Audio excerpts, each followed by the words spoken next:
You have got to be shitting me.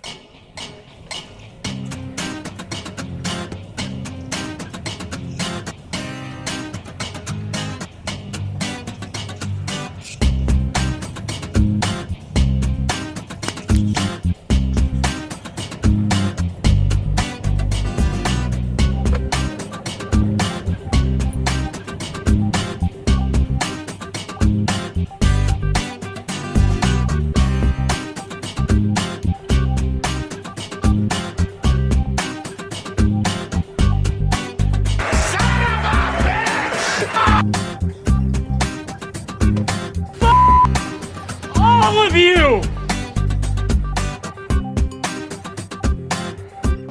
What you just said is one of the most insanely idiotic things I have ever heard.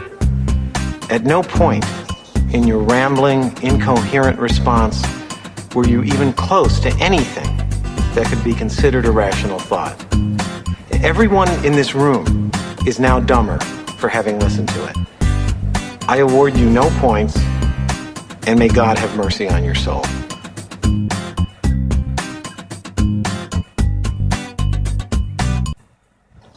You are listening to Stuck on the 60 HollowNet Unfiltered.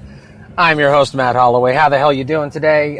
Decided to put forth this little experiment in thought, this little concept, this little piece of work. Yeah, we're going to go with that piece of work, maybe a piece of shit, that I'm going to put out onto the Spreakerverse and into the YouTubes and the Facebooks and everywhere else that you ordinarily catch the HollowNet on to see if it's a good working concept. Because why? Because I drive a lot. I do.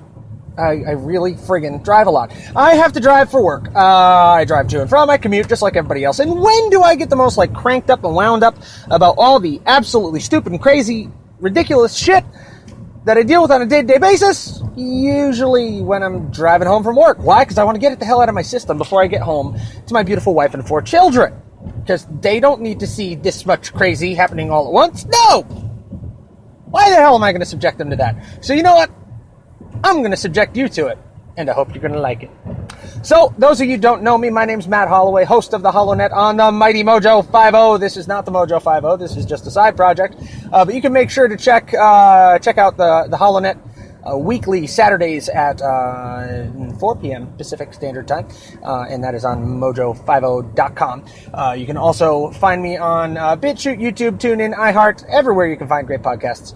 And check me out there too. Would greatly appreciate it if you did. Formerly of Lanterns Media Network, podcasted with them for almost 2 years, 2017, 2018, that was all together. And sure, dude, go ahead and amble along incredibly slowly on a do not walk sign. That's fine. I'll just sit here in the middle of the intersection and get killed. Oh, man, people cannot drive to save their souls. And of course, I had a truck in my blind spot at the same time. So this is working out well already. So, I am driving along. I'm on my way home. I'm actually probably going to have to stop at the grocery store before I do. But I did want to talk to you about a couple of crazy things that I saw in the news today. Nancy Pelosi. Nancy friggin' Pelosi. Speaker of the House. And, some kind of a cross between the Crypt Keeper and the Exorcist. Getting really, really raked over the coals today following the explosive Mueller press conference that was carried by absolutely every single news branch and outlet in the world because he never, ever got in front of the press during the entirety of the Mueller investigation. He got in front of the press and spoke out of both sides of his mouth, really did. He out and out said that there was no proof of Russian collusion, but simultaneously that he could not disprove or exonerate President Trump. And I am still beating my head against the same wall that everybody else on the right is, that if there's no crime, you cannot have obstruction. How can you obstruct justice when there is no justice to be had? When there is no crime that is being committed? It's crazy. It's stupid. But, this is all playing directly into what I believe President Trump wants. Now, hear me out. Follow me through, okay? More and more members of the House are lining up, demanding, crying out for the impeachment of President Trump. And the pressure is starting to mount from the cultural side too, it broke my heart a little bit, as I know his politics don't agree with mine, but I'm rather fond of his comedic routines. Christopher Titus got on Twitter and raked Nancy Pelosi over the coals for not having the courage to impeach President Trump. Okay? And he compared it to the rape of America. The rape of democracy. That President Trump is not being impeached. Well, again, I got news for you, Chris. We're not a democracy. We're a federalist constitutional republic. Or a constitutionalist federalist republic. I'm driving. I'm not reading off of a script, so you're going to get some occasional flubs. Deal with it. So, compounding the stupidity, I believe they're playing directly into President Trump's hands. Why, you ask? Why, in the name of all that is good and holy, would President Trump want to get impeached? Why? Because that is the last round in the chamber. It is the last bullet in the gun.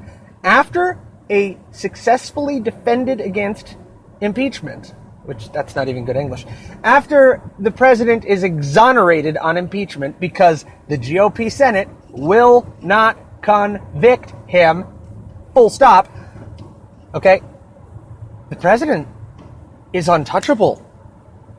It's untouchable. And it officially, finally, puts a period on the end of the sentence and puts this controversy to bed to the point where it's irrecoverable at that point. And Nancy Pelosi and some of the old guard Democrats are pissing off people like Cenk Uygur and AOC. Hang on, I got an effect for that. Yeah.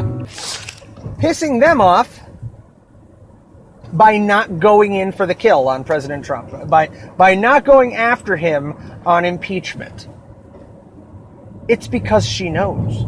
Nancy Pelosi knows. Chuck Schumer knows that this is the last hurrah. That they cannot get an impeachment through both houses of Congress as it sits today. Here are their only hopeful strategies. Defeat him in 2020, which with their current stable of candidates is highly unlikely, or you go after him in the 2022 midterms and you take the Senate. The political reality right now is that impeachment is political suicide for the Democratic Party because they're going to go for the king and they're going to miss. The GOP, as it sits today, will not convict the president, and the GOP controls the Senate. Now, the way an impeachment works, in case you missed civics class like so many of the rest of us, or, just never came up in conversation, the House gets to bring the charges. The House puts together the articles of impeachment against a sitting president or a sitting justice. They hash it out, they debate it out, and they come to an agreement, and they create articles of impeachment.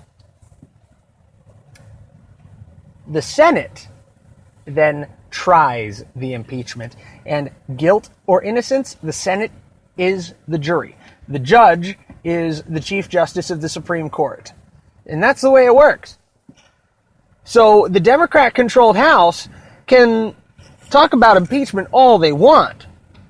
They can make ready their charges. They can discuss it until they're absolutely blue in the face. But at the end of the day, the Senate has to convict. And in order for the Senate to convict right now, they would have to pull over more than a couple GOP members. And right now, going up against President Trump in this highly polarized political environment is tantamount to political suicide for a Republican. They will not convict him. And the Democrats know it. That is, the more savvy Democrats know it. The old guard, the Chuck Schumers, the Nancy Pelosi's. But not these hot-headed young socialist progressive firebrands like Alexandria Ocasio-Cortez. And not the just plain idiots like Bernie Sanders. No, they're going to continue with this axe to grind, calling for impeachment, impeachment, impeachment. Every single day. Until Nancy Pelosi caves. And there's one of two ways this goes. Number one, if no impeachment attempt is made before the 2020 election, I think all of the old guard Democrats get primaried out. If not all, then most. A good sizable chunk. Nancy Pelosi is in her last term as Speaker of the House, mark my words. Chuck Schumer, too, as minority leader in the Senate, he's done after this. Because both of them will have completely failed in the eyes of their base because they didn't have the courage in the eyes of the left to bring impeachment charges against the president and to go toe-to-toe with the GOP. Or they will bring impeachment charges. They will fail. And President Donald J. Trump will have 2020 in the bag. And he will have carte blanche. This will be the mandate that he was looking for. That 2016 should have been. I think that's going to be the way of it. Now, I've pulled over because I got to stop at the grocery store here. But before I do jump in there, I did want to look at a couple of things here really quick. And nice thing, oh good, I can minimize without this thing going crap. Because I am recording all this through the wonders of modern technology on my very own cell phone. New Mexico, Democratic governor, according to the Blaze, pulled troops from the border charade, quote unquote, and now she's demanding federal help over the border crisis. You can't make this up, guys. You can't make this up. Democrat governor of New Mexico, Toya Sarno Jordan. I'm sorry, Michelle Lujan Grisham. There's the name of the photographer. Nice job, Holloway. So Governor Michelle Lujan Grisham called efforts of President Trump to secure our border a charade.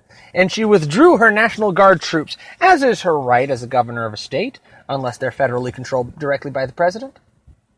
But now, she's on Capitol Hill, and she's talking to the Department of Homeland Security about the difficulties at the border and the humanitarian costs that have been piling up on the state of New Mexico, and she's got her hand out. She's looking for money. Isn't it odd that when it's politically expedient to deny the existence of a crisis at our southern border, it's a charade, I'm withdrawing the troops, all this bluster and symbolism. But suddenly, when the time comes to pay the check, now you have to go crawling to D.C., to the Department of Homeland Security, demanding additional personnel and more money for humanitarian relief. Humanitarian relief, I might add, that wouldn't be necessary if there were boots on the ground and shovels going in to build that wall. All right, folks. Short little show, like 15-minute segment, but wanted to put it out there, see what it sounds like, and I hope you enjoyed it. You are listening to Stuck on the 60, HollowNet Unfiltered. I'll catch you guys later. Take it easy.